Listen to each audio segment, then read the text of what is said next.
Okay, we just have to come back and fix this one as well.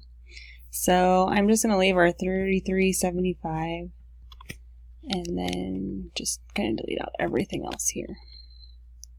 Okay, so remember that our goal is to get this down to $1,000. So if we take 3375 minus 1,000, then we know that we have to do 2375 for our annual. And then if we add that to the 23,625, that should be 26,000, and then our ending is 2,000.